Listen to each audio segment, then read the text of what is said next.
আসসালামু আলাইকুম প্রিয় দর্শক, আজ অগাস্টের 5 তারিখ, ঠিক এক বছর আগে এই দিনে সেই সময়কার প্রধানমন্ত্রী শেখ হাসিনা এই দেশ ছেড়ে চলে গিয়েছিলেন।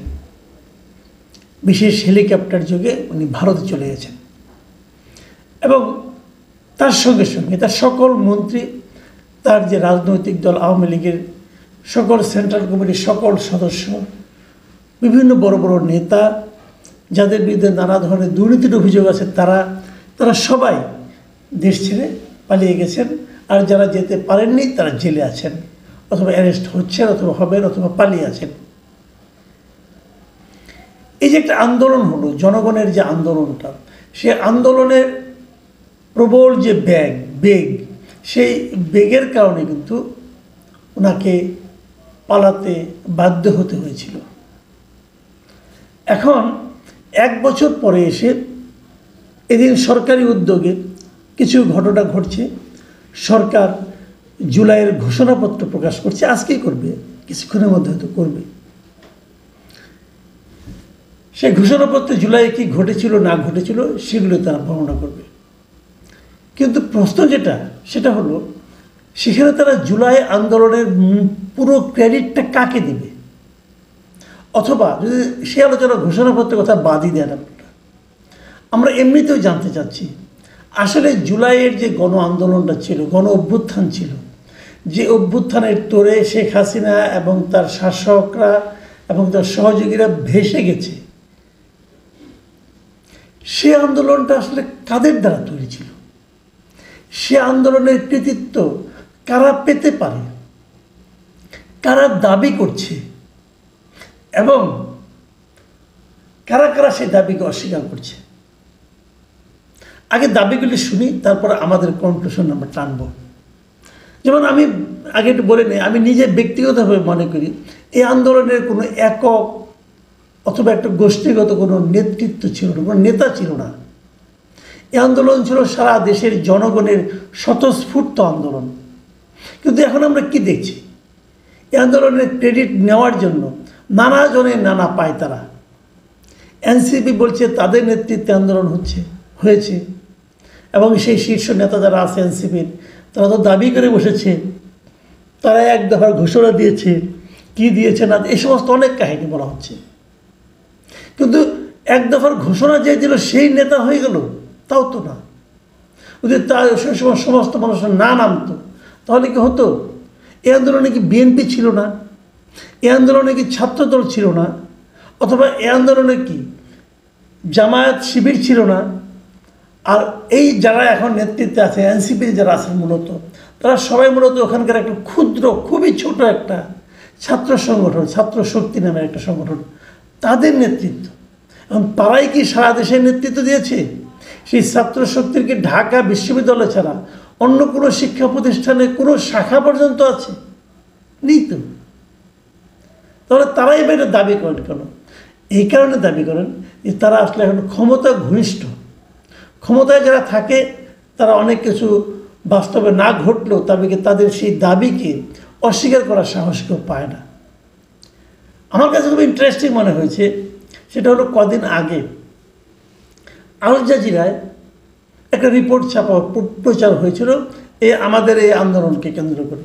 সেখানে গুরুত্ব দিয়ে যাকে প্রচার করা হয়েছিল তিনি হলেন ওই সময়ে ঢাকা বিশ্ববিদ্যালয়ের ইসলামী ছাত্র শিবির, মানে জামাত ইসলামের ছাত্র সংগঠন, তার নেতা সাদিক কায়েম। এবং তাকে গুরুত্ব দেওয়ার কারণে এই ব্যাপারে প্রতিবাদ করেছিলেন নাহিদ ইসলাম, যিনি এক সময় এই সরকারের উপদেষ্টা ছিলেন এবং তারপর সেখান থেকে পদত্যাগ করে এসে এনসিপি গঠন করেছেন। তিনি বলার চেষ্টা করেছেন যে আসলে তাকে যতটা গুরুত্ব দেওয়া হয়েছে সে ততটা গুরুত্বপূর্ণ ছিলেন না, এবং এমনকি তিনি সমন্বয়কও ছিলেন না। সমন্বয়ক তো সারা দেশের বিভিন্ন শিক্ষা প্রতিষ্ঠানে ছিল, সাদিক কায়েম সমন্বয়কও ছিলেন না। যে লোক সমন্বয়কও ছিলেন না তাকে এত গুরুত্ব দেওয়ার অর্থ কী?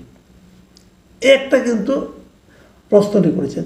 যাক, এটা নিয়ে বেশ আলোচনা হয়েছে দুপক্ষের, এবং আলোচনার সময় আমরা দেখলাম আরও একজন লোক, যিনি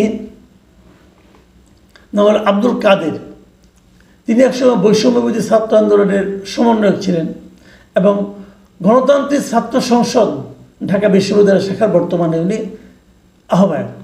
এই আব্দুল কাদের ফেসবুকে একটা স্ট্যাটাস দিয়েছেন এবং সেখানে উনি দাবি করেছেন যে ছাত্র শিবিরের ছেলেরা দীর্ঘদিন আওয়ামী লীগ শাসন আমলে তারা ছাত্রলীগের ছদ্মবেশে থাকতো, নিজেদেরকে ছাত্রলীগের কর্মী নেতা বলে পরিচয় দিত এবং ছাত্রলীগের কর্মীরা হলে নিরীহ ছাত্রদের উপর যে টর্চার করত, সেই টর্চারের বিষয়টা এই ছাত্র শিবিরের যে লোকগুলি ছাত্রলীগের নামে পরিচয়ের আড়ালে থাকতো তারা নাকি আরও বেশি বেশি টর্চার করত, যাতে নাকি ছাত্রলীগ তাদেরকে তাদেরই লোক মনে করে। এবং এটা বলতে যে উনি যে কথাটা বলেছেন সেটা আমি বরং আপনাদের একটু পড়ে শুনে। উনি লিখেছেন যে হলে থাকার কারণে ছাত্র শিবিরের যে ছেলেগুলো সক্রিয়ভাবে ছাত্রলীগ করত তারা মূলত আইডেন্টিটি ক্রাইসিস বা আত্মপরিচয়ের সংকটে থেকে উত্তরণের জন্য কিছু ক্ষেত্রে অতি উৎসাহী কর্মকাণ্ডে জড়াতো। সেটা নিজেকে ছাত্রলীগ প্রমাণের দায় থেকে ছাত্রলীগ যে নিপীড়ন নির্যাতন চালাতো তারা সেগুলোর অংশীদার হতো, লীগের কালচারই চর্চা করত। এটা কিন্তু একটা বড় অভিযোগ। এই লোকগুলি পরে আবার ছাত্র শিবির হিসেবে নিজেদেরকে আবির্ভূত করলো 5ই অগাস্টের পরে, তখন দেখা গেল এদেরকে বাঁচানোর জন্য সাদিক কায়েম নাকি নানাভাবে চেষ্টা তদবির করেছে এবং আব্দুল কাদের কিন্তু এই ছাত্রদের একটা নাম তালিকাও দিয়ে দিয়েছেন। তার মধ্যে মনে করেন মুসাদ্দিক বিল্লাহ, আফজালুন নাইম, ইলিয়াস হুসাইন, রায়হান উদ্দিন, তানভীর হাসান শান্ত, হাসান সাইদি, মোহাম্মদ শাহাদাত হুসাইন ওরফে সোহেল, এদের প্রত্যেকের নাম কিন্তু উনি বলেছেন এবং তারা কে কী অপকর্ম করেছেন সেগুলো উনি ডিটেইল বর্ণনা করেছেন।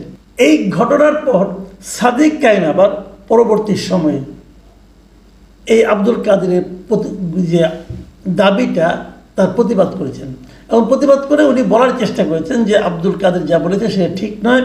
উনি কোনো ছাত্রলীগের পরিচয় যারা নাকি অপকর্ম করেছে ছাত্র শিবিরের লোকগুলো, তারা আসলে ছাত্র শিবির নয়, তারা নিজেদেরকে ছাত্র শিবির পরিচয় দেয়নি কখনো এবং তাদের বাঁচানোর জন্য তিনি নিজে কোনো চেষ্টাও করেননি। সাদিক কায়েমের এই বক্তব্য পরস্পরকে আপনার অভিযোগ পাল্টা অভিযোগ এগুলি চলছে। মূল লক্ষ্যটা কি? মূল লক্ষ্যটা হলো তারা প্রমাণ করতে চাইছে যে সে আন্দোলনের চালিকা শক্তি কারা ছিল, আন্দোলনের নেতৃত্বে কারা ছিল। আব্দুল কাদের প্রমাণ করতে চেয়েছে যে শিবির অথবা জামাত ইসলামের নেতৃত্বে ছিলেন না, তারাই ছিলেন এই ছাত্র শক্তি বৈষম্যবিরোধী ছাত্র আন্দোলন, তারাই ছিলেন। একটা সংগঠন কিছু দাবি করেনি, সে সংগঠনটা হলো ছাত্রদল, তারা কিন্তু নেতৃত্বের দাবি করেনি। কিন্তু আমি ব্যক্তিগতভাবে জানি যে ছাত্রদলের অনেকেই আন্দোলনে আহত হয়েছিল এবং তাদের জোরালো ভূমিকা ছিল, বিশেষ করে যাত্রাবাড়ি এলাকায় তো পুরোটাই ছাত্র দলের নেতৃত্বে পরিচালিত হয়েছিল আন্দোলনটা। এবং বিএনপির পক্ষ থেকে কিন্তু এটা নিয়ে কেন করা হয়নি সেটাও একটা ব্যাখ্যা আছে যে ওই সময় যিনি সরকার প্রধান ছিলেন শেখ হাসিনা, তিনি বারবার বলার চেষ্টা করছিলেন যে এই আন্দোলনটা বিএনপি জামাত করাচ্ছে এবং যাতে নাকি যদি এটার মধ্যে একটা রাজনৈতিক পরিস্থিতি চলে আসে তাহলে হয়তো আন্দোলনটার গতি হয়তো কিছুটা কমে যাবে। এই জন্য তারা নিজেদের নামকে গোপন রেখেছেন, কিন্তু তাদের নেতাকর্মীরা সবাই আন্দোলনে ছিলেন। সবশেষ কেউ কিন্তু নেতৃত্ব দাবি করেনি, কিন্তু একটা রাজনৈতিক দল এরই মধ্যে এই আন্দোলনের নেতৃত্ব দাবি করে বসে গেছে। সেটা হলো জামায়াতে ইসলামী বাংলাদেশের জামায়াতে ইসলাম। তারা দাবি করছেন এই আন্দোলনের নেতৃত্ব নাকি তারাই ছিলেন। এটা কে দাবি করেছেন? আমি কদিন আগে জামাতের নায়েবে আমির সৈয়দ আবদুল্লাহ মোহাম্মদ তাহেরের একটা ইন্টারভিউ দেখলাম, বিবিসি বাংলাকে উনি দিয়েছেন এবং সেই ইন্টারভিউয়ের উনি এক পর্যায়ে বলেছেন, আমি বরং ইন্টারভিউ বেশ কিছু অংশ আপনাদের বরং পড়েই শোনাই। উনি বলেছেন, আমি ওখান থেকে জাস্ট লিখে নিয়েছি আর কি। উনি বলেছেন যে আমরা মূল ভূমিকা পালন করেছি এবং খুবই সচেতন ছিলাম এটা যে জামায়াত শিবিরের আন্দোলন এটা যেন প্রকাশিত না হয়। আমরা চেয়েছি এটাকে একটা সার্বজনীন রূপ দেওয়ার জন্য। যখন এটা প্রকাশ হতো এটা ছাত্র শিবিরের মাধ্যমে জামায়াতি এই আন্দোলনের নেতৃত্বে আছে, তখন অনেক লোকই হয়তো এক ধরনের রিজার্ভেশন তৈরি হতো, যেমন বামদের ভিতরে কিংবা যারা জামায়াতকে পছন্দ করে না। সেই জন্য আমরা এই কৌশলটা নিয়েছিলাম যেন সকল শ্রেণীর মানুষের পার্টিসিপেশনটা এখানে নিশ্চিত হয়। ভালো টেকনিক। কিন্তু প্রশ্নটা হলো যে উনি যে বললেন যে ছাত্র শিবিরের মাধ্যমে জামায়াতি এই আন্দোলনের নেতৃত্বে ছিল, এই দাবিটা কতটুকু গ্রহণযোগ্য? উনি কিন্তু দাবি করে বসেছেন। আবার এদিকে নাহিদ ইসলাম, যিনি একজন সমন্বয়ক ছিলেন এবং তাকে প্রায় সামনের সারিতে দেখা যেত, তিনি বলেছেন ওনাদের সঙ্গে কোনো রাজনৈতিক দলের সঙ্গে কোনো রকম যোগাযোগ হয়নি, কেউ ওনাদের সঙ্গে যোগাযোগ করেননি। তবে মাঠ পর্যায়ে বিভিন্ন রাজনৈতিক দলের নেতাকর্মী যারা আছে তারা তাদের সঙ্গে ছিলেন।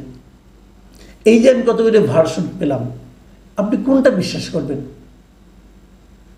এবং এটা আগামী দিনগুলিতে যত দিন যাবে, এই যে দাবি দেওয়া, এই যে দাবিদার হওয়া, যে আন্দোলনের আমি মূল শক্তি, আন্দোলনের আমি সিপাহসালার, আন্দোলনের আমি মাস্টার মাইন্ড, এই সমস্ত দাবি কিন্তু চলতেই থাকবে। আপনারা মনে করেন যে ডক্টর ইউনূসও কিন্তু আমেরিকাতে মাহফুজ আলমকে এই আন্দোলনের মাস্টার মাইন্ড হিসাবে প্রচার করেছিলেন। তো এগুলো কিন্তু চলতেই থাকবে।